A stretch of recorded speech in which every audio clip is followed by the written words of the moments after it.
الحمد للہ رب العالمین والصلاة والسلام علی سید المرسلین اما بعد فاعوذ باللہ من الشیطان الرجیم بسم اللہ الرحمن الرحیم. پڑھیے الصلاة والسلام علیک یا رسول اللہ وعلی آلک واصحابک یا حبیب اللہ. الصلاة والسلام علیک یا نبی اللہ وعلی آلک واصحابک یا نور اللہ. رنج و غم مٹانے والے آقا رسول خدا احمد مجتبی صلی اللہ تعالی علیہ وآلہ وسلم نے فرمایا، جو مجھ پر ایک مرتبہ درود پاک پڑھے اللہ پاک اس پر 10 رحمتیں نازل فرمائے گا. جو مجھ پر 10 بار درود پاک پڑھے رب کریم اس پر 100 رحمتیں نازل فرمائے گا. اور جو مجھ پر 100 مرتبہ درود پاک پڑھے اللہ پاک اس کی دونوں آنکھوں کے درمیان لکھ دے گا کہ یہ بندہ منافقت اور جہنم کی آگ سے آزاد ہے. سبحان اللہ. نام حضرت پہ لاکھ بار درود، نام حضرت پر لاکھ بار درود، بے عدد اور بے شمار درود ہم کو پڑھنا خدا نصیب کرے، دم بدم اور بار بار درود. مومنو آپ پر پڑھے جاؤ با ادب اور با وقار درود. جو محب نبی ہے اے کافی، جو محب نبی ہے اے کافی، چاہیے اس کو بار بار درود. ذرا غور کیجئے کہ 100 بار درود پاک پڑھنے میں وقت ہی کتنا لگتا ہے، انعام کتنا بڑا ہے کہ اس کی دونوں آنکھوں کے درمیان یہ لکھ دیا جاتا ہے کہ یہ بندہ منافقت اور جہنم کی آگ سے آزاد ہے. الصلاۃ والسلام علیک یا رسول اللہ، یہ بھی درود پاک ہے. صلی اللہ تعالی علی محمد صلی اللہ علیہ وسلم، یہ بھی درود پاک ہے. آپ اگر شارٹ سے مختصر سے درود پاک پڑھنا شروع کریں تو غالباً 15 سے 20 منٹ میکسیمم آپ کے 100 درود پاک پورے ہو جائیں گے.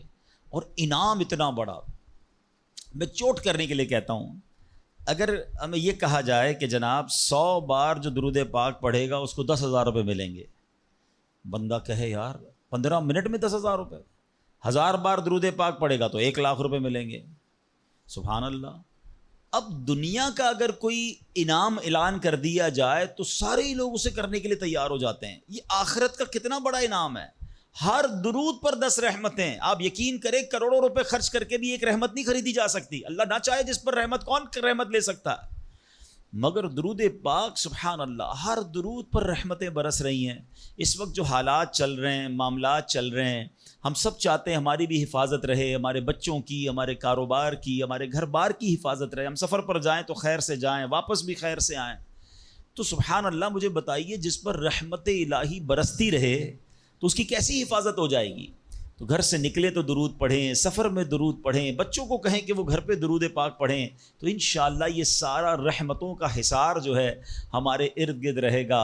اللہ مجھے بھی اور آپ کو بھی کثرت سے درود پاک پڑھنے کی توفیق عطا فرمائے. آئیے مل کر محبت کے ساتھ بآواز بلند درود پاک پڑھ لیں. صلو علی الحبیب صلی اللہ تعالی علی محمد صلی اللہ علیہ وسلم. نبی کی شان میں ہو جس قدر درود پڑھو، محبوں پاؤ گے جنت میں گھر درود پڑھو. 1000 درد کو یہ ایک دوا کفایت ہے، 1000 درد کو یہ ایک دوا کفایت ہے. جو پیش آئے ذرا بھی خطر درود پڑھو. ایک بار پھر درود پاک پڑھ لے. صلو علی الحبیب صلی اللہ تعالی علی محمد صلی اللہ علیہ وسلم. میرے پیارے اسلامی بھائیو، علامہ ابن حجر رحمۃ اللہ تعالی فرماتے ہیں درود پاک ایک نیکی نہیں ہے. سبحان اللہ. ہم درود پڑھتے بعضوں کا سمجھتے ہیں ایک نیکی کمال، یہ کئی نیکیوں کا مجموعہ ہے. درود پڑھنے سے ایمان تازہ ہوتا ہے، یہ ایک نیکی. درود کی برکت سے نبی پاک علیہ الصلوۃ والسلام پر یقین بڑھتا ہے، یہ دوسری نیکی. درود پاک پڑھنے میں تعظیم مصطفیٰ ہے، رسپیکٹ آف رسول اللہ صلی اللہ تعالی علیہ وسلم ہے، یہ تیسری نیکی. درود پاک پڑھنے سے آخرت پر ایمان پکا ہوتا ہے، یہ چوتھی نیکی. درود پاک میں نبی پاک علیہ الصلوۃ والسلام کے احسانات کا ذکر ہے، یہ پانچویں نیکی، اور درود پاک میں نیکوں کے سردار مکی مدنی تاجدار صلی اللہ تعالیٰ علیہ وسلم کا ذکر ہے، اور نیکوں کے ذکر پر رحمت اترتی ہے، یہ چھٹی نیکی ہے۔ آئے ہائے، نیکیوں کا انبار لگ جاتا ہے اگر بندہ درود پاک پڑھنے والا بن جائے۔ اللہ مجھے اور آپ کو کثرت سے درود پاک پڑھنے کی توفیق عطا فرمائے۔ ایک بار پھر درود پاک، صلو علی الحبیب صلی اللہ تعالی علی محمد صلی اللہ علیہ وسلم۔ ایک واقعہ بڑا مشہور واقعہ ہے اور قرآنی واقعہ ہے، کئی بار ہم نے سنا ہوگا۔ ایک عظیم خاندان کی یاد بہت زور سے، بڑی زور و شور سے دنیا بھر میں اس کا ذکر شروع ہو جاتا ہے، اور وہ عظیم خاندان ہے حضرت ابراہیم علیہ نبینا علیہ الصلوۃ والسلام کا خاندان۔ حضرت ابراہیم کی یاد ہے، حضرت اسماعیل کی یاد ہے، بی بی ہاجرہ کی یاد ہے۔ مسلمان حج کو جا رہے ہیں، اس پہ بھی حضرت ابراہیم اور ان کے خاندان کی یادیں ہیں، اور جب قربانی کرتے ہیں تب بھی حضرت ابراہیم اور حضرت اسماعیل کی یادیں ہیں۔ کیا خاندان ہے! مگر ان واقعات سے جو آج بیان میں سے کچھ باتیں میں عرض کروں گا، اور اس کا مقصد کیا ہے انشاءاللہ وہ آگے بتاتا ہوں۔ ایک بادشاہ تھا نمرود۔ یاد رہے کہ دنیا میں 4 ہی ایسے بادشاہ گزرے ہیں جن کو پوری دنیا پر حکومت کرنے کا موقع ملا ہے، ٹھیک ہے؟ اس میں 2 ایمان والے تھے، 2 غیر مسلم تھے۔ جو ایمان والے تھے وہ حضرت سلیمان علیہ نبینا علیہ الصلوۃ والسلام، اور دوسرے حضرت ذوالقرنین رحمۃ اللہ تعالیٰ علیہ۔ اور 2 جو غیر مسلم تھے، بے ایمان تھے، اس میں ایک تھا نمرود اور دوسرا فرعون۔ اچھا، اب نمرود جو تھا وہ بڑا ہی بدبخت تھا۔ ایک تو خدائی کا دعوے دار بھی ہو جاتا تھا، اور نمرود نے حضرت ابراہیم علیہ نبینا علیہ الصلوۃ والسلام کو بھی اپنی طرف بلانے کی کوشش کی کہ وہ بھی اس کی بات مانے۔ حضرت ابراہیم علیہ الصلوۃ والسلام اس کی بات نہیں مانتے تھے، وہ اللہ وحدہ لا شریک کی بات کرتے تھے۔ نمرود خدائی کا دعویٰ کرتا تھا۔ بڑے طویل واقعات ہیں کہ کس طرح نمرود کے دربار میں رہ کر حضرت ابراہیم نے حق کی دعوت دی۔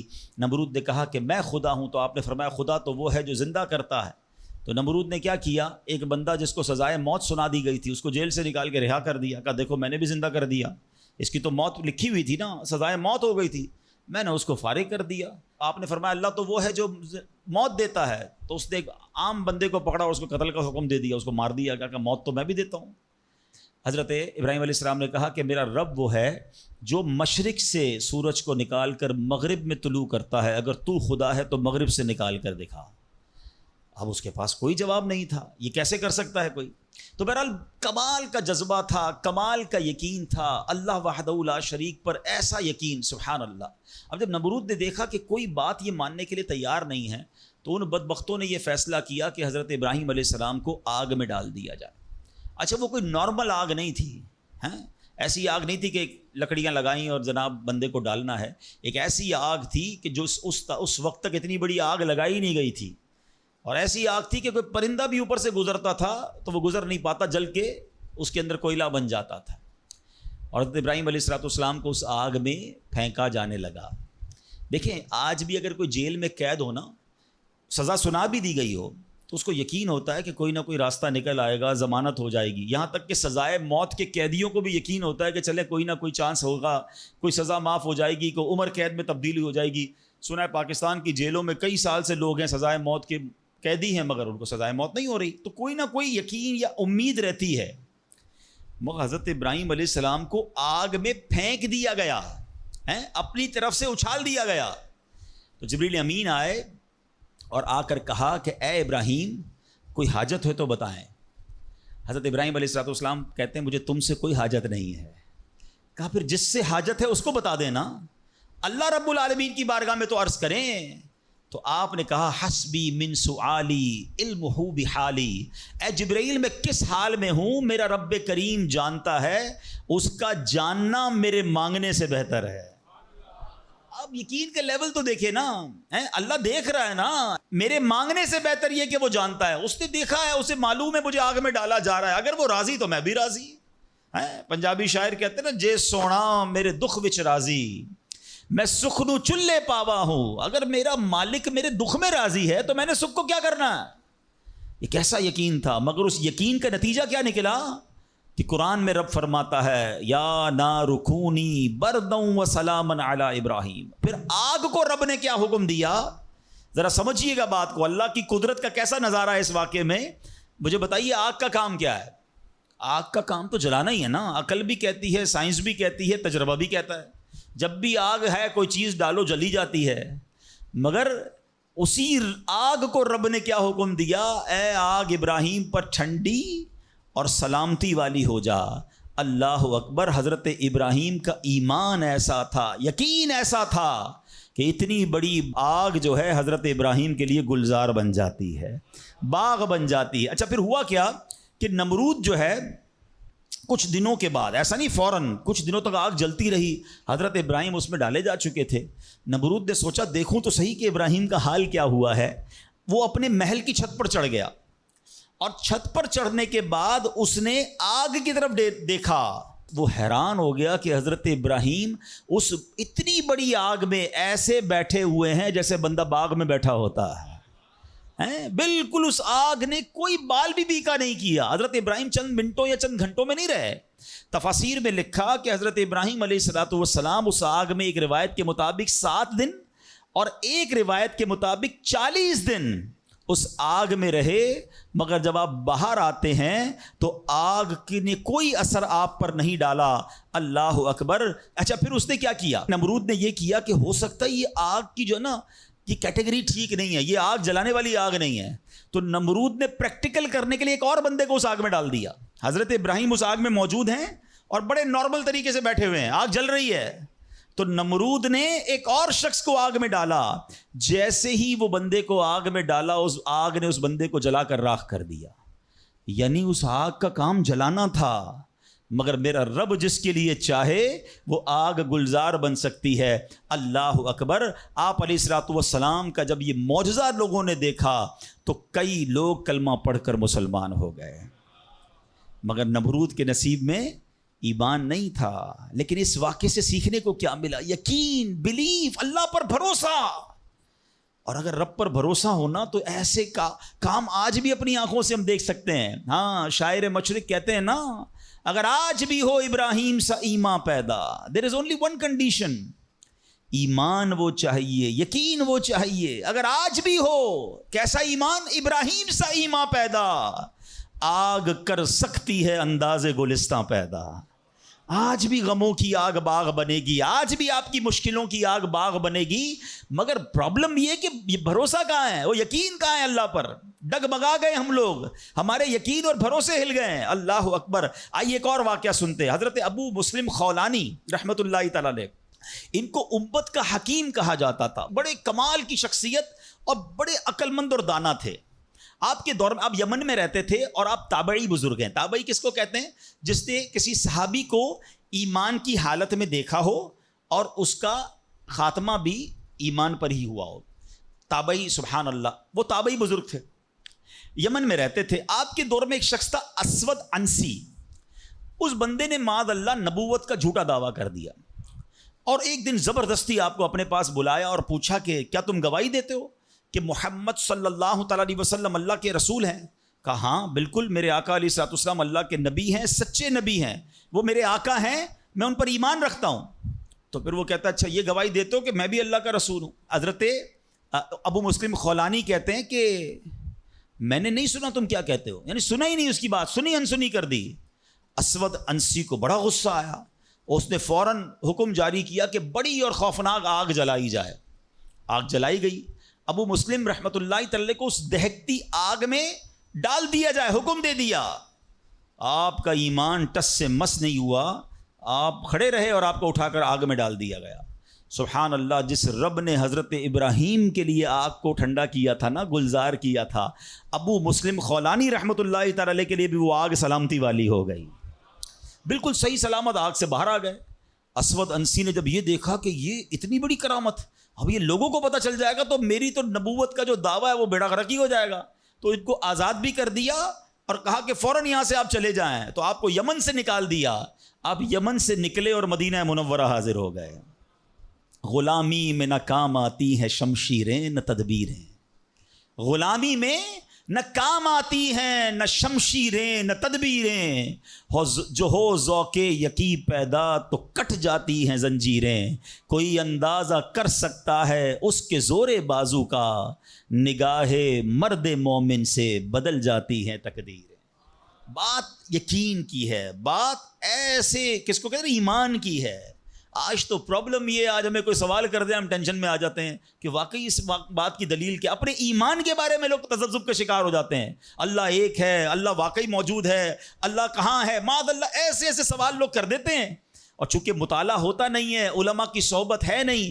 آپ سمجھیے بات کو، اس وقت جو ماحول ہے اپنے بچوں کے ایمان کی حفاظت کی فکر کرنے کا دور ہے۔ ہمیں پتہ ہونا چاہیے ہمارا ایمان کیا ہے، اللہ کے بارے میں، رسول کے بارے میں، فرشتوں کے بارے میں، قیامت کے بارے میں، جنت دوزخ، ہم کیا ایمان رکھتے ہیں اور اس کی ڈیٹیل کیا ہے۔ مسلمانوں کو اسلام کے بارے میں پتہ ہی کچھ نہیں ہے، اور اچھا جنہوں نے ایمان پر حملہ کرنا ہے ان کو سب پتہ ہے، ان کو پتہ ہے ان کو کیسے بہکانا ہے، ان کو پتہ ہے ان کے دل میں شک کی پن کیسے چبونی ہے۔ تو خدا را یہ بات سمجھیے کہ اس وقت باقاعدہ ایسے لوگ، ایسے ادارے کام کر رہے ہیں کہ کسی طرح مسلمانوں کا ایمان چھین لیا جائے، ان کو اپنے رب سے ہی جناب یقین ختم کر دیا جائے، اسلام سے ہی ان کو ہلا دیا جائے، مگر فکر ہی کسی کو نہیں ہے۔ امام عشق و محبت اعلیٰ حضرت نے 100 سال پہلے یہ بات کہی تھی، بتاؤ وہ 100 سال پہلے کے معاملات تھے، اب اور کتنے خطرناک ہو گئے۔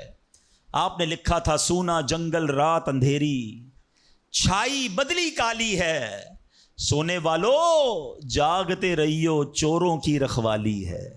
انہوں نے سمجھایا تھا کہ چور رکھوالے بن گئے ہیں، آپ کو اسلام کے لبادے میں اسلام کی بات کرنے آئیں گے اور ایمان لوٹ کے چلے جائیں گے، پتہ بھی نہیں چلے گا۔ کہتے ہیں آنکھ سے کاجل صاف چرا لیں یا وہ چور بلا کے ہیں۔ کیا محاورہ استعمال کیا ہے، آنکھ میں جب کاجل لگا ہوا ہو تو کون نکال سکتا ہے؟ آنکھ سے کاجل صاف چرا لیں یا وہ چور بلا کے ہیں، تیری گٹھڑی تاکی ہے اور تو نے نیند نکالی ہے۔ یہ دور غفلت کی نیند سونے کا نہیں ہے۔ ہمارے بچوں کو کتنا پتا ہے اسلام کے بارے میں، خود ہمیں کتنا معلوم ہے، لیکن یقین بزرگوں کا کیسا تھا کہ جناب ان کو آگ میں ڈال دیا جاتا تھا، وہ آگ باغ بن جاتی تھی۔ یقیناً آج کے دور میں یہ ٹیسٹ نہیں کریں گے ہم، اب یہ بھی نہ ہو کہ جناب کوئی کہے چلو جناب اسلام یقین جو ہے میرا، اسلام حق پر ہے کہ نہیں، آگ میں جاتا ہوں، آگ نہیں جلائے گی مجھے۔ پہلا ایسے یقین بھی تو لائے نا۔ یہ امتحان اور ٹیسٹ کرنا ہمارا کام نہیں، یہ اللہ والوں کا انداز ہوتا تھا۔ بڑی خوبصورت بات سمجھیے گا کہ ہمیں کس طرح اللہ پر بھروسہ رکھنا ہے۔ ایک شخص نے حضرت عیسیٰ سے کہا آپ اللہ پر کامل بھروسہ کرتے ہیں؟ کہا بالکل کرتا ہوں۔ کہا پھر پہاڑ سے کود جائیں، اللہ نے بچانا ہوگا تو تمہیں بچا لے گا، آپ کا رب بچاتا ہے کہ نہیں بچاتا دیکھتے ہیں۔ کیا خوبصورت جواب دیا حضرت عیسیٰ علیہ السلام نے۔ آپ فرماتے ہیں اللہ پر بھروسہ ضرور رکھتا ہوں مگر اللہ کا امتحان نہیں لیتا ہوں۔ تو یہ بھی بات سمجھنے والی ہے، اس طرح کے ٹیسٹ نہیں لیے جاتے اپنے آپ پر، مگر ان واقعات سے سیکھنا کیا ہے کہ یقین کیسا ہونا چاہیے، رب کے فیصلوں پر اطمینان کیسا ہونا چاہیے۔ سبحان اللہ۔ انہی حضرت ابراہیم علیہ السلام کا ایک اور واقعہ ہے نا، ایک قافلہ تھا، 3 افراد ہیں، بلکہ اس میں سبحان اللہ 4 افراد ہیں، حضرت ابراہیم، حضرت اسماعیل، بی بی ہاجرہ، اور چوتھے کون تھے؟ حضرت جبرائیل۔ حضرت جبرائیل راستہ بتا رہے ہیں، یہ پورا قافلہ پیچھے پیچھے جا رہا ہے۔ کہاں جا رہا ہے؟ حضرت جبرائیل سے حضرت ابراہیم کو اتنا شوق تھا، پوچھتے ہیں اے جبرائیل ہماری منزل آ گئی؟ کہتے ہیں ابھی اور آگے، ہماری منزل آ گئی؟ کہتے ہیں ابھی اور آگے۔ لکو دک صحرا میں ایک ٹیلے پر جا کر، کون سی جگہ تھی جہاں آج مکہ آباد ہے؟ کچھ بھی نہیں تھا، کعبہ بھی نہیں تھا، اسی ٹیلے والی جگہ پر بعد میں کعبہ بنایا گیا۔ بالکل صحرا ہے، نہ پانی ہے نہ کھانا ہے۔ حضرت جبرائیل نے بتایا اے ابراہیم تمہارا مقام آ گیا ہے۔ حضرت ابراہیم کی اطاعت دیکھیں کہ وہ بیٹا جو 99 سال کی عمر میں دعاؤں کے بعد ملا ہے، حضرت اسماعیل آپ کو 99 سال دعا کرتے کرتے گزر گئے، پھر ملے تھے، مگر حکم کیا تھا کہ اپنے بیٹے کو، اپنی زوجہ کو وہاں چھوڑ آؤ۔ حضرت ابراہیم اپنی زوجہ کو، اپنے بیٹے کو جب چھوڑ کر جاتے، تھوڑے سے کھجورے ہیں، پانی ہے، تو بی بی ہاجرہ کیا کہتی ہیں؟ 3 بار کہا کہ ابراہیم کس کے سہارے چھوڑے جا رہے ہیں، کس کے سہارے چھوڑے جا رہے ہیں؟ حضرت ابراہیم نے جواب نہیں دیا، تو آخر میں کہتی ہیں اللہ امرک بہذا، اے اللہ کے نبی، کہ اللہ پاک نے آپ کو اس کا حکم دیا ہے؟ آپ نے کہا مجھے رب نے حکم دیا ہے۔ اب یقین دیکھیں اس خاتون کا، اس ماں کا یقین دیکھیں جس کا چھوٹا بچہ ساتھ ہے، دودھ پیتا بچہ ساتھ ہے، نہ کوئی انسان نہ پرندہ، مگر جب حضرت ابراہیم نے کہا نا کہ ہاں رب کا حکم ہے، تو کیا کہا؟ اے اللہ پاک کے نبی، اگر یہ اللہ پاک کا حکم ہے تو پھر آپ خیر سے جائیں، اللہ ہمیں ضائع نہیں کرے گا۔ رب کا حکم ہے نا، پھر کھانا بھی اسی نے دینا ہے، پانی بھی اس نے دینا ہے، ہماری حفاظت بھی اسی نے کرنی ہے۔ آئے ہائے، یقین کیسا تھا کہ وہ رب رحمان قدرتوں والا ہے۔ اللہ وہ ہے جو مردے سے زندہ نکال سکتا ہے، اللہ وہ ہے جو دن سے رات کو بناتا ہے، رات سے دن کو بناتا ہے، اللہ پاک وہ ہے جو بنجر زمین کو سرسبز و شاداب بنا دیتا ہے، یہ وہی رب ہے جو صحرا سے چشمے نکال دیتا ہے۔ اللہ پر یقین تھا کہ اگر پانی نہیں تو کیا ہوا، پانی بھی اسی کی نعمت ہے، وہی عطا فرمانے والا ہے۔ ارے یہاں کھانا نہیں تو کیا ہوا، رزق دینے والا تو موجود ہے، سبحان اللہ۔ اور ایسا ہی ہوا، کہا اب خیر سے جائیے، اللہ ہمیں ضائع نہیں کرے گا۔ کیا خوبصورت شعر ہے نا، یقین مثل خلیل آتش نشینی، یقین مثل خلیل آتش نشینی، یقین اللہ مستی خود گزینی، سن اے تہذیب حاضر کے گرفتار، غلامی سے بدتر ہے بے یقینی۔ کیا ترجمہ ہوا اس کا معنی کیا ہوا؟ یقین کیا ہے؟ حضرت ابراہیم کی طرح بے خطر بغیر ڈرے آگ میں کود جانے کا نام یقین ہے۔ یقین کیا ہے؟ محبت الہی میں غرق ہو جانا اور اپنے آپ کی اصلاح میں لگ جانا یقین ہے۔ اے دور حاضر کی تہذیب کے دیوانوں، بے یقینی جو ہے وہ غلامی سے بھی بری چیز ہے۔ آج بے یقینی کی فضا کیسی ہے، یقین ہی نہیں ہے کسی کو، تذبذب، ٹینشن، اللہ پر، دین پر، اپنے دنیا کے معاملات پر یقین ہی نہیں ہے کسی کو، ہر وقت فکروں میں گھرا ہوا ہے۔ اے میرے پیارے اسلامی بھائیوں، آج غربت عام ہے، مشکلات ہیں، ہر دوسرا آدمی مشکلات میں پھنسا ہوا ہے، لڑائی جھگڑے ہیں، نا اتفاقی ہے، دنیا میں کئی جگہ تو مسلمان بیچارے ظلم و ستم کا شکار ہیں۔ اللہ پاک ان کی غیب سے مدد فرمائے۔ الحمدللہ مسلمانوں نے تاریخ میں شاندار کارنامے سر انجام دیے ہیں، اللہ کریم نے مسلمانوں کو بڑی شان و شوکت سے نوازا ہے، مگر اب حالات کسی اور طرح کے چل رہے ہیں۔ کبھی غور کیا اس کی وجہ کیا ہے؟ اس پر تجزیہ کیا جائے تو ایک بڑی وجہ سامنے یہ آتی ہے کہ مسلمانوں میں بے یقینی بڑھا دی گئی ہے۔ پیارے آقا مکی مدنی مصطفیٰ صلی اللہ تعالیٰ علیہ وسلم کا ذرا فرمان سنیے۔ مشہور صحابی حضرت ابو ہریرہ رضی اللہ تعالیٰ عنہ اس حدیث کے راوی ہیں، رسول ذیشان مکی مدنی سلطان صلی اللہ تعالیٰ علیہ وسلم نے فرمایا، ما اخاف علی امتی الا ضعف الیقین، آقا فرماتے مجھے اپنی امت پر خوف نہیں ہے مگر یقین کی کمزوری کا، یعنی اور کوئی خوف نہیں ہے۔ یہ امت ایسا نہیں ہوگا کہ شرک میں مبتلا ہو جائے گی، فرمایا میری امت اللہ پاک کا انکار نہیں کرے گی، ہاں میری امت کو جو بڑا مسئلہ درپیش ہوگا ان کا یقین کمزور ہو جائے گا، ان کا بھروسہ کمزور ہو جائے گا۔ ایک اور حدیث پاک سنیے، آقا فرماتے ہیں، نجا اول هذه الامه بالیقین والزہد، اس امت کے پہلے لوگ یقین اور دنیا سے بے رغبتی کے ذریعے نجات پا گئے، ویہلک آخر هذه الامه بالبخل والعمل، اور اس امت کے جو آخری لوگ ہوں گے کنجوسی اور لمبی امیدوں کے سبب ہلاک ہو گئے۔ پہلے والے یقین کی وجہ سے کامیاب ہو گئے، کیسا یقین تھا؟ 313 تھے نا، مگر بھروسہ رب پر کیسا تھا کہ فرشتوں کی فوج مدد کے لیے آ جاتی ہے۔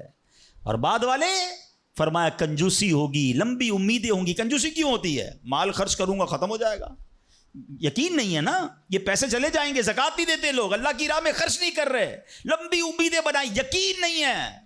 کاش یہ بات سمجھ آ جائے کہ میرے اور آپ کے نصیب میں جو رزق لکھا ہے وہ لکھا ہوا ہے، وہ ہمیں مل کر رہے گا، مگر اسی کی ٹینشن میں زندگی گزر رہی ہے۔ بے یقینی کی کچھ مثالیں میں آپ کو سمجھاتا ہوں۔ ابھی تک شاید کچھ لوگ کہہ رہے ہوں گے یار یہ بات تو ٹھیک کر رہے ہیں، بے یقینی ہونی نہیں چاہیے، مگر ہمیں تو بے یقینی نہیں ہے۔ اب میں کچھ ایگزامپل کے ذریعے سمجھاتا ہوں۔ ہم مانتے تو ہیں اللہ پاک رزق دینے والا ہے، ٹھیک ہے، پھر بھی مال کے پیچھے مارے پھرتے ہیں۔ کوئی لندن پیرس کے خواب دیکھ رہا ہے، کشتیوں کے اندر بیٹھ کر، پچھلے دنوں واقعات ہوئے نا، پیسے دے کر وہ ڈنکی لگا کر جاتے ہیں، کوئی راستے میں مر جاتا ہے، کوئی کشتی میں بیچارے ڈوب گئے، کیوں؟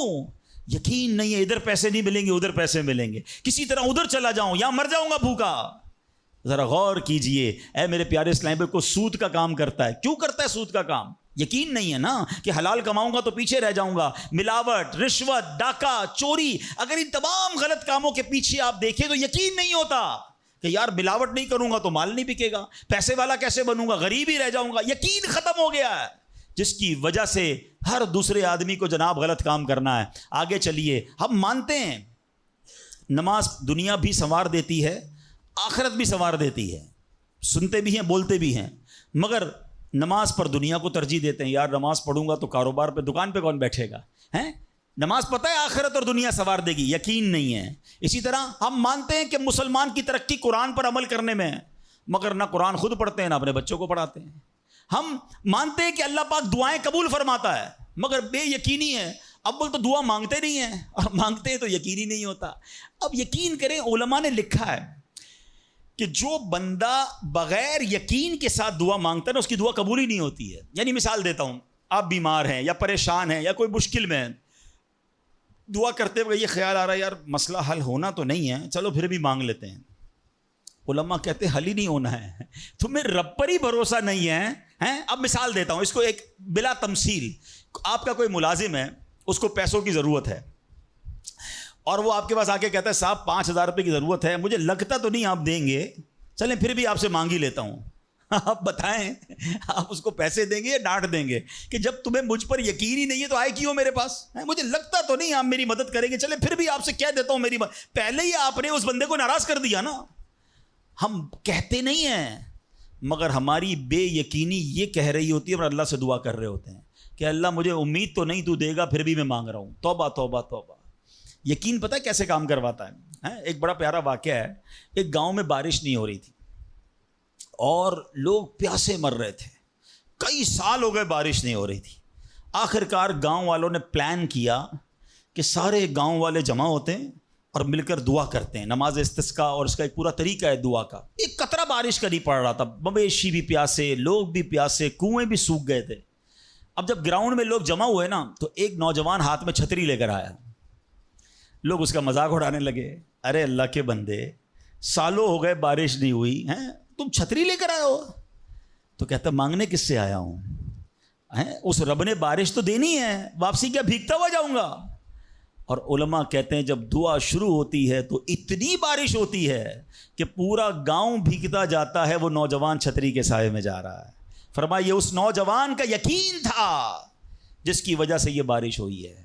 کاش یہ بات سمجھ آ جائے. ارے رب پر بھروسہ نہیں کرو گے تو کس پر بھروسہ کرو گے؟ اپنے دین پر، اللہ رسول کے فرمان پر ہی ہمیں بھروسہ نہیں ہے. غور کیجئے، یہ یقین لے آؤ واپس، زندگی میں موج آ جائے گا، زندگی اتنی پرسکون ہو جانی ہے. اگر اللہ کے فیصلوں پر یقین آ جائے، اللہ کی عطاؤں پر یقین ہو جائے، آخرت کے وعدوں پر یقین ہو جائے، نبی پاک کی حدیثوں پر یقین ہو جائے. اعلیٰ حضرت رحمۃ اللہ تعالی علیہ کا کیسا یقین تھا. ایک بار غالباً اپنی والدہ کے ساتھ حج پر جا رہے تھے. وہ زمانے میں پانی کے شپ جاتے تھے، اتنا زبردست رف سی ہو گیا، طوفان آ گیا، لوگ ڈر گئے، کلمے پڑھنے لگے، یہاں تک کہ لوگوں نے کفن نکال لیے کہ چلو کفن پہن لے، ڈوبنے والا ہے جہاز. اعلیٰ حضرت امام اہل سنت مفتی ہیں، ٹھیک ہے نا، اتنے بڑے مفتی ہوتے ہوئے آپ نے بھی والدہ کو کہا میں اللہ کی قسم کھا کر کہتا ہوں جہاز نہیں ڈوبے گا. تھوڑی دیر ہوئی تو ایسا ہی ہوا، جہاز کو کام ڈاؤن ہو گیا، سب خیر سے پہنچ گیا. تو ماں نے کہا بیٹا اتنی بڑی قسم کیسے کھا لی تم نے؟ کہ میں نے نبی پاک علیہ الصلوۃ والسلام کا فرمان سنا ہے، جو کشتی میں بیٹھ کر یہ دعا پڑھ لے، بسم اللہ مجریہا و مرساہا ان ربی لغفور الرحیم، وہ کشتی نہیں ڈوبے گی. میں اللہ کی قسم کھا کے کہتا ہوں کہ میرے نبی نے فرمایا نا، وہ یقین تھا. ہم کتنی بار دعا پڑھتے ہیں، مگر دعا پڑھ کے بھی کہتے ہیں پتہ نہیں قبول ہوگی نہیں ہوگی، پڑھ لیتے ہیں. یہ والی چیز نکال دیں. وظیفے ہمارے کیوں نہیں لگتے؟ لوگ کہتے ہیں وظیفہ پڑھ رہا ہوں مسئلہ نہیں ہو رہا، تعویذ لیا پھر بھی مسئلہ. تعویذ پہنتے وقت بھی خیال ہی ہوتا ہے چلو یار پہن لیتے ہیں، پتہ نہیں ہونا ہے نہیں ہو تو کچھ نہیں ہونا. وظیفہ پڑھ لیں اور کہہ رہے پتہ نہیں ہوتا. پہلے یقین لائیں. اچھا ڈاکٹر بھی یہی کہتے ہیں، یہ صرف اب یہ وظائف اور ان چیزوں میں نہیں، آپ اگر ڈاکٹر پر بھی یقین نہ رکھیں نا کہ یار اس کی دوائی پتہ نہیں کام کرتی ہے نہیں کرتی، کیونکہ بہت ساری چیزوں کے پیچھے یقین، ول پاور.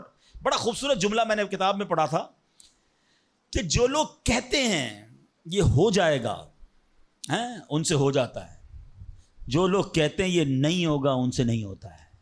کاش یہ بات سمجھ آ جائے آپ کو. ہو جائے گا، اب کر لو گے. بڑے بڑے کام لوگ کر جاتے ہیں، میں کر لوں گا انشاءاللہ، پتہ نہیں ہوگا نہیں ہوگا، ٹرائی کر لیتا ہوں، پہلے ہی سمجھ لو نہیں ہوگا.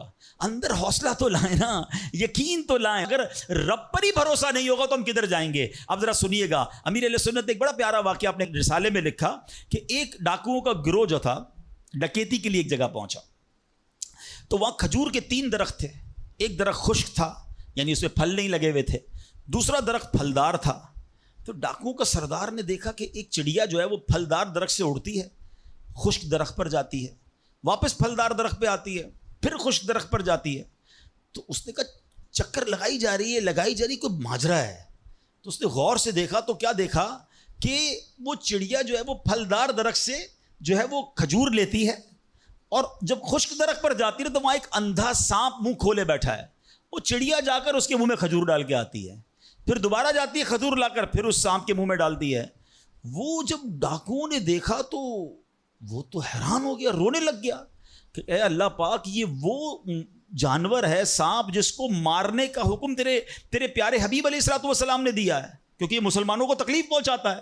مگر تو نے جب اس کی آنکھیں لی تو اس کے رزق کا انتظام کر دیا اور ایک چڑیا کی ڈیوٹی لگا دی کہ وہ جا کر اس کو کھانا پہنچائے. تو میں تو اشرف المخلوقات ہوں, میں تیرے بندوں کو لوٹ رہا ہوں, اے اللہ تو میری توبہ قبول فرما, میں آئندہ ایسا نہیں کروں گا. یہ رونے لگا. اب یہ سوچ رہا ہے سبحان اللہ. تو اللہ اکبر, غیب سے آواز آئی کہ اے فلاں میری توبہ کا دروازہ کھلا ہوا ہے. ڈاکو کہتا ہے یا اللہ میں نے توبہ کی. پھر غیب سے آواز آئی ہم نے تیری توبہ قبول کر لی. اچھا جب اس نے توبہ کی تو اس کے سارے ساتھی سن رہے تھے, سردار آپ نے توبہ کی, ہم نے بھی توبہ کی. کہا سوچو تو صحیح, ہم ڈکیتی کر رہے ہیں, ہم چوری کر رہے ہیں, رب جب اس اندھے سانپ کو روزی دے گا تو ہمیں کیوں نہیں دے گا؟ ہم اللہ کی قدرت پر یقین کیوں نہ رکھیں؟ سب نے توبہ کر لی.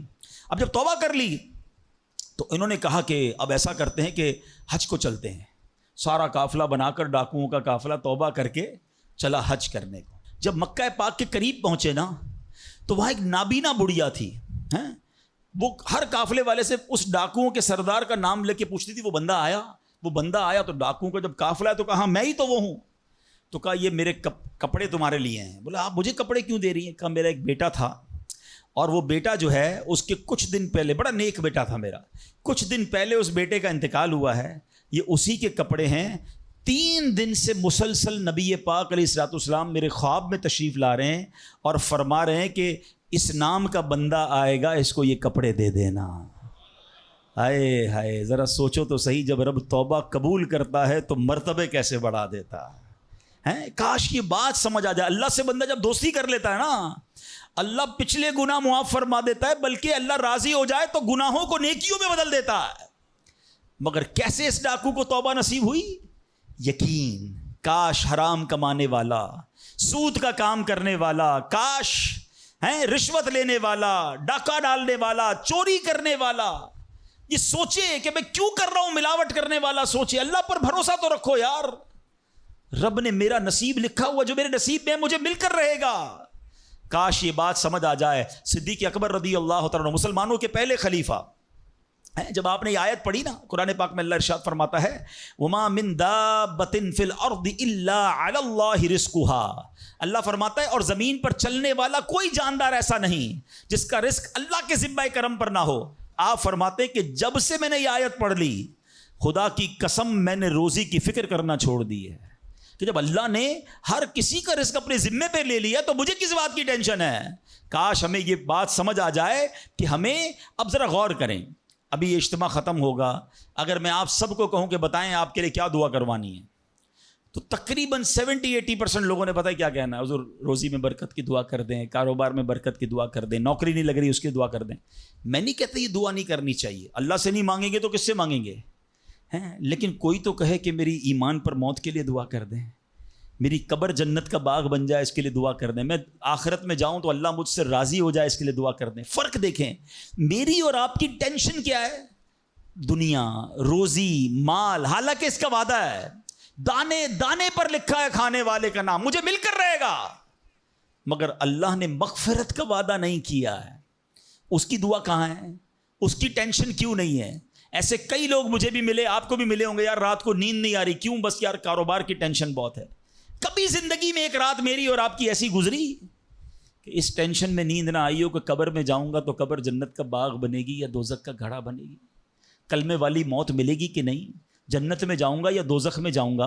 میزان عمل پر جب اعمال تولے جائیں گے گناہ کا پلڑا بھاری ہوگا یا نیکیوں کا پلڑا بھاری ہوگا؟ یار آج جون جولائی کی گرمی، ہیٹ اسٹروک کی باتیں ہو رہی ہیں، 50 ڈگری میں حال برا ہو گیا، سورج 1 میل پر جب ہوگا اور لوگوں کی پیاس زبان سے باہر زبانیں آئیں گی، مجھے جام کوثر نہ ملا تو میرا کیا بنے گا؟ کبھی اس کی ٹینشن، اس کا وعدہ نہیں ہے، یہ اللہ سے دعا کرنی ہے، اس کے لیے کوشش کرنی ہے۔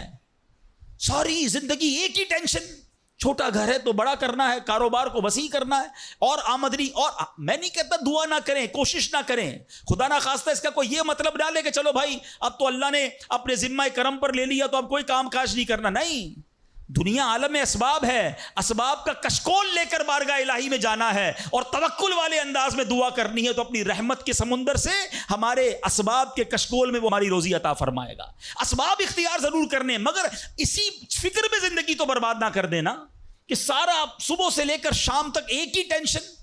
بھروسہ رکھے رب پر، یقین رکھے رب پر۔ آج حال یہ ہے، بچہ پیدا ہو جائے تو ٹینشن، او ہو اب میرا بچہ ہو گیا، اس کی آگے پرورش میں کیسے کروں گا، اس کی تعلیم کا کیا ہوگا، اور خاص طور پہ بچی پیدا ہو جائے تو ایسے بدبخت لوگ ہیں کہ اب جناب بیوی کو برا بھلا کہہ رہے ہیں، خاندان میں جھگڑے ہو رہے ہیں بچی کی پیدائش پر کہ اب اس کی شادی کیسے ہوگی، یہ تو بوجھ آ گئی ہے، معاذ اللہ۔ سمجھ نہیں آتی کہ جس رب نے بچی دی ہے انشاءاللہ رزق بھی وہی دے گا، اسباب بھی وہی دے گا۔ ارے جب اس نے مجھے پالا ہے وہ اس کو بھی پالے گا۔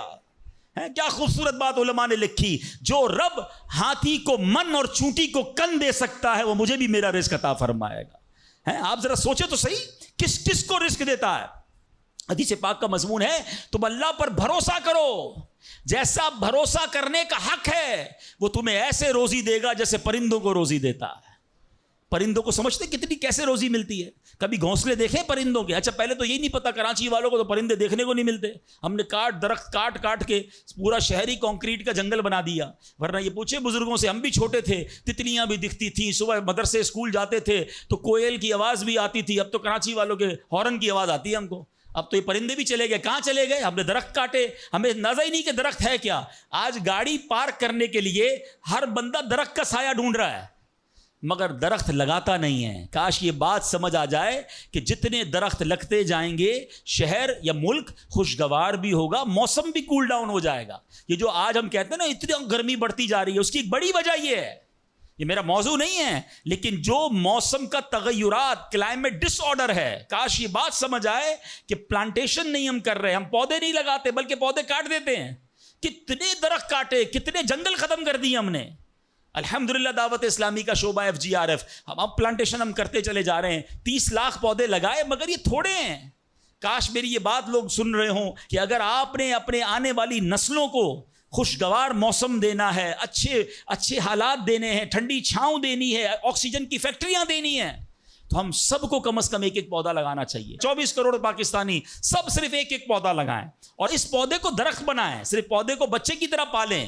آپ یقین کریں ہمارا ملک ایک پورا ملکی باغ بن جائے گا۔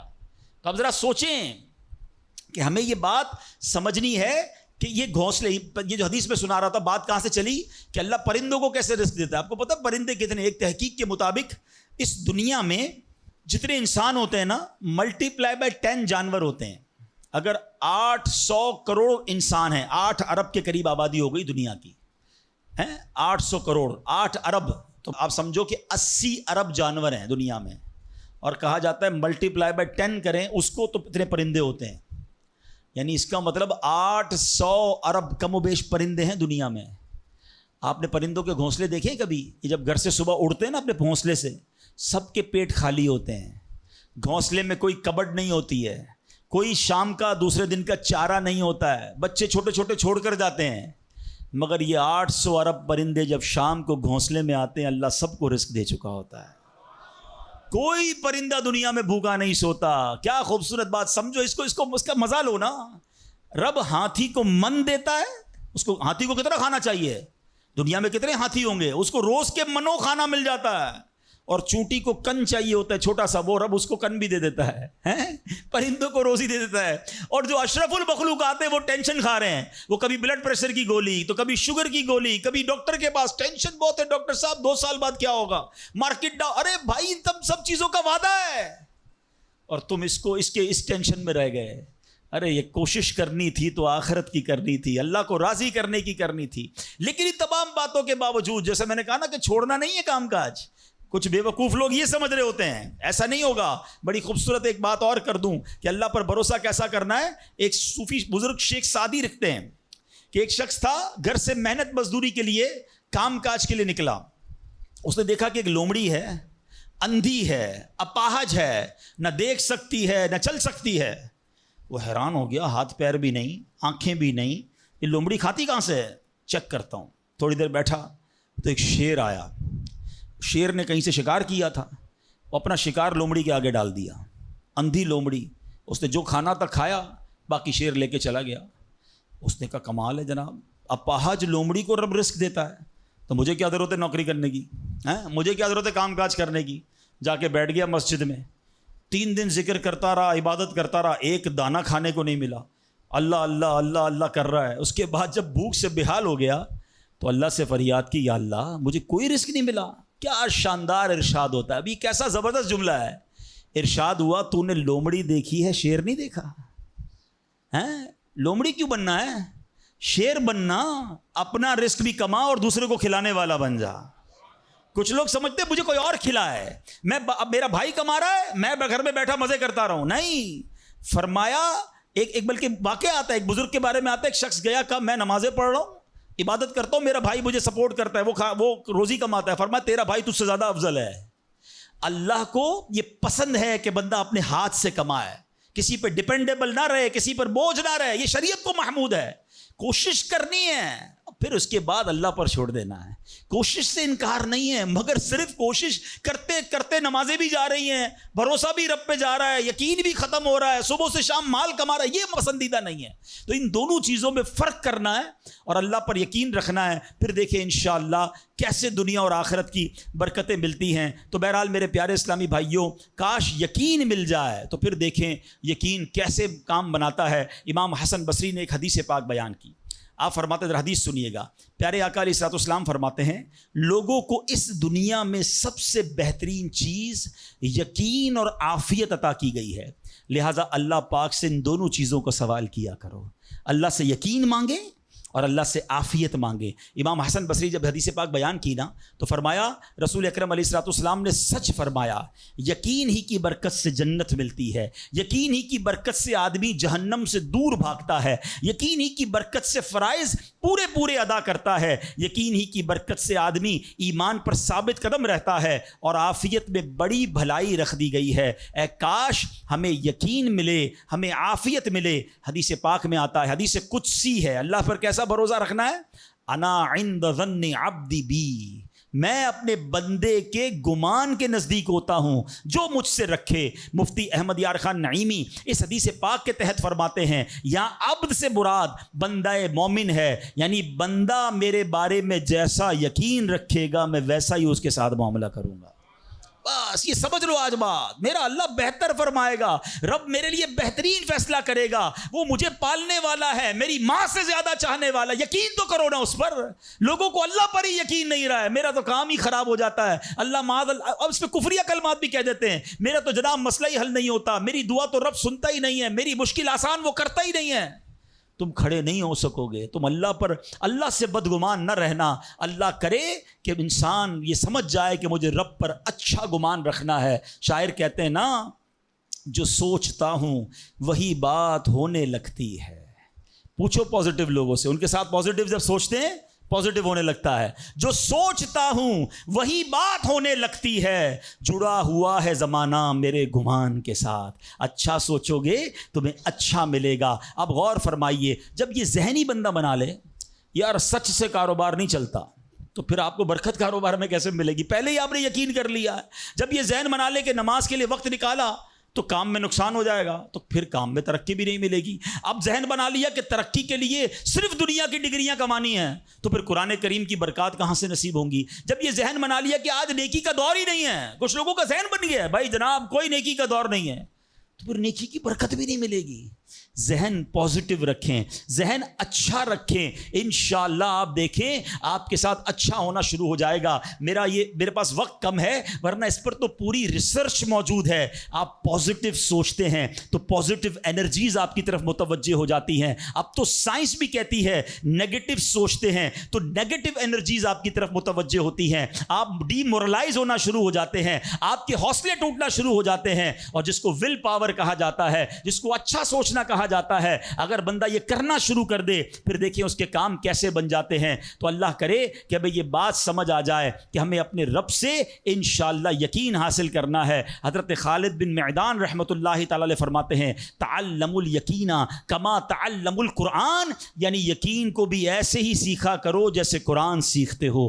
میں نے بھی اسے سیکھ کر حاصل کیا ہے۔ سبحان اللہ۔ اب یقین سیکھنے کے لیے، یقین حاصل کرنے کے لیے علماء نے بڑے طریقے لکھے۔ پہلے تو بندہ دعا کرے کہ اے اللہ مجھے اپنا یقین عطا فرما۔ بڑی پیاری دعا حضرت ابوبکر صدیق کیا کرتے تھے، اللہم حب لی ایمانا و یقینا و معافاتا و نیہ، اے اللہ مجھے پکا ایمان، پختہ یقین، عافیت اور سچی نیت عطا فرما۔ اللہ پاک سے دعا کرتے رہیں اور ایسے لوگوں کے ساتھ رہیں۔ آخری بات کر لیتا ہوں جناب، پرابلم پتہ ہے کیا ہے؟ ڈی مورلائز بندہ پتہ کہاں ہوتا ہے؟ اس کا یقین متزلزل کب ہوتا ہے؟ وہ کیسے شک اور شبے والی لائف میں آ جاتا ہے؟ یہ صحبت سے ملتا ہے۔ آپ جب اللہ پر پکا یقین کرنے والے لوگوں میں بیٹھتے ہیں نا، آپ کا یقین بھی بڑھنا شروع ہو جاتا ہے۔ یار اس کو اللہ پر کتنا بھروسہ ہے، بیمار ہے پھر بھی کہتا ہے میرا رب کریم ہے، پریشان ہے پھر بھی کہتا ہے اللہ کی رضا پر راضی ہوں، میرا رب سب ٹھیک کر دے گا۔ جب ایسے لوگوں کے ساتھ آپ بیٹھتے ہیں نا، آپ کا یقین توکل بھی مضبوط ہونا شروع ہو جاتا ہے، بندہ اسٹرانگ ہونا شروع ہو جاتا ہے۔ اور جب بندہ بیٹھتا اٹھتا ہی ایسے لوگوں میں ہے جو ہر وقت مایوسی کی باتیں کرتے ہیں، ہر وقت جناب آنے والے خطرات اور پریشانیوں کا ہی ذکر کرتے رہتے ہیں، ارے بھائی کچھ نہیں ہونا، سب برباد ہو گیا ہے، سب ختم ہو گیا، ان کے پاس جب بیٹھو ایسا لگتا ہے سب کچھ تباہ ہونے والا ہے۔ ایسے لوگوں کے ساتھ نہ بیٹھیں، حوصلے والے لوگوں کے ساتھ بیٹھیں، توکل والے لوگوں کے ساتھ بیٹھیں، اللہ سے محبت کرنے والوں کے ساتھ بیٹھیں، پھر دیکھیں انشاءاللہ آپ کے کام کیسے سیدھے ہو جائیں گے۔ ایک آخری بات چلے کر لیتا ہوں، اللہ پر بھروسہ، اللہ کے فیصلوں پر یقین کیسے حاصل ہو؟ مجھے یہ کیسے پتہ چلے کہ یار یہ چیز میرے لیے بہتر ہے؟ میں نے کئی بار اپنے بیانات میں یہ اگزامپل دی ہے، میں دوبارہ دے دیتا ہوں، شاید کسی کے دل پر اثر کر جائے۔ میں مثال دیتا ہوں، ہمیں بعض اوقات بندہ پتہ ہے اللہ سے یقین کہاں ٹوٹتا ہے؟ جب بندہ دعائیں مانگتا ہے، التجائیں کرتا ہے، بڑی رو کر التجا کرتا ہے، مصیبت میں ہوتا ہے، اس کو کوئی چیز چاہیے ہوتی ہے اور اس کو نہیں ملتی ہے، تو بندہ کہتا ہے رب تو میری سنتا ہی نہیں ہے، اتنی دعائیں کی، مسجد میں جا کے کی، مکے مدینے میں جا کے کی، فلاں بزرگ سے بھی دعا کرے، نہیں ہو رہا میرا کام۔ جب بندے کا کام نہیں ہوتا نا تو اس کو لگتا ہے کہ یار میں اللہ پر کیسے بھروسہ کروں؟ یہاں جا کر شیطان حملہ کرتا ہے۔ اب آئیے اس وسوسے کو کیسے ختم کریں۔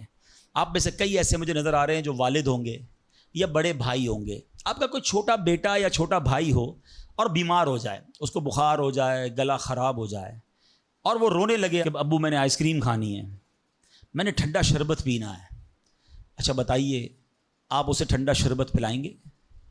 وہ رو رہا ہے آپ کے سامنے، آئس کریم کھلائیں گے اسے؟ جواب دیجئے، نہیں، وہ رونے دیں گے آپ اس کو۔ آپ کا ایک دوست برابر میں بیٹھا ہو اور کوئی کہے یار کیسے ظالم ابو ہیں، بچہ رو رہا ہے دے دینا اسے آئس کریم، تو آپ ایک جواب دیتے ہیں میں والد ہوں، مجھے پتا ہے اس کو کب کیا دینا ہے۔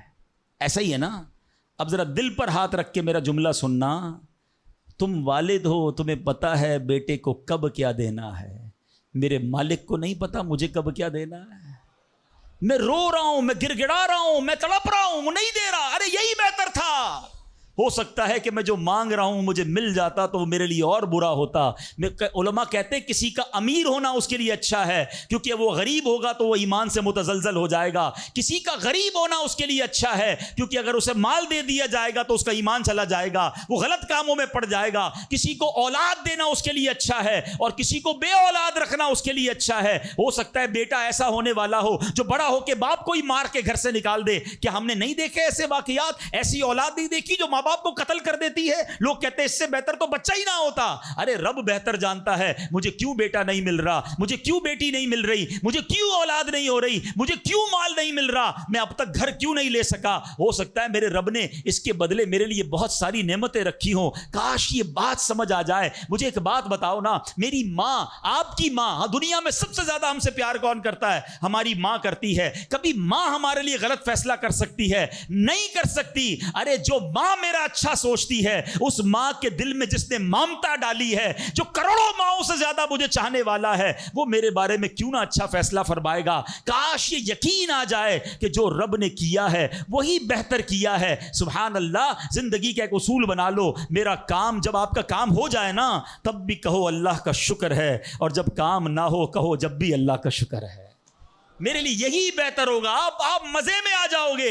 اللہ سے دوستی کر لو. اے میرے رب, جو تو نے فیصلہ کیا میں اس پر راضی ہوں. آپ کسی ٹینشن میں نہیں رہو گے. ہمارا پرابلم پتہ ہے کیا ہے؟ ڈیفنس کے لوگوں جانتے ہیں, کبھی گزرتے ہوں گے نا ڈیفنس کی گلیوں سے, یار یہ پلاٹ بہت اچھا مل رہا تھا, 4 سال پہلے یہ ریٹ تھا, میں لے لیتا, آج تو کتنی پرائس ہو گئی. یار وہ گاڑی 1 مہینہ پہلے لینے والا تھا, نہیں لی, گورنمنٹ نے پرائس بڑھا دی. یار یہ فیکٹری میں پہلے خرید لیتا. اسی ٹینشن میں رہتے ہیں, یہ کر لیتا, وہ کر لیتا. ارے نہیں کیا, نہیں ہوا, وہی میرے لیے بہتر تھا.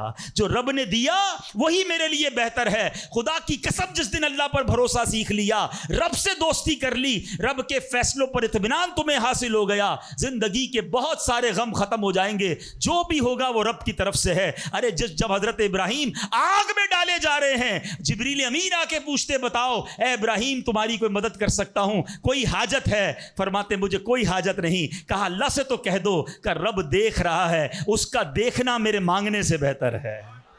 ہائے ہائے اللہ, حضرت ابراہیم کے اس یقین کا کوئی ذرہ عطا فرما دے, اس توکل کا کوئی حصہ عطا فرما دے. باتیں تو ہم بڑی بڑی کرتے ہیں, مگر جب سر پہ پڑتی ہے, جب کوئی مشکل آتی ہے, پھر ہمارا یقین ہل جاتا ہے. اللہ مجھے بھی اور آپ کو بھی اپنی سچی محبت عطا فرمائے, سچا یقین عطا فرمائے, سچا بھروسہ عطا فرمائے. اور یقین کریں جس دن رب پر بھروسہ مل گیا, آپ کی مشکل, آپ کی غم کی آگ باغ بننا شروع ہو جائے گی, آپ کی مشکلیں آسان ہونا شروع ہو جائیں گی. اللہ کریم ہم سب کو اپنا بھروسہ نصیب فرمائے. الحمدللہ ایسی پیاری باتیں دعوت اسلامی کے اس پیارے ماحول میں سکھائی جاتی ہیں. میری گزارش ہے اس مدنی ماحول سے وابستہ رہیں. صلو علی الحبیب صلی اللہ تعالی علی محمد.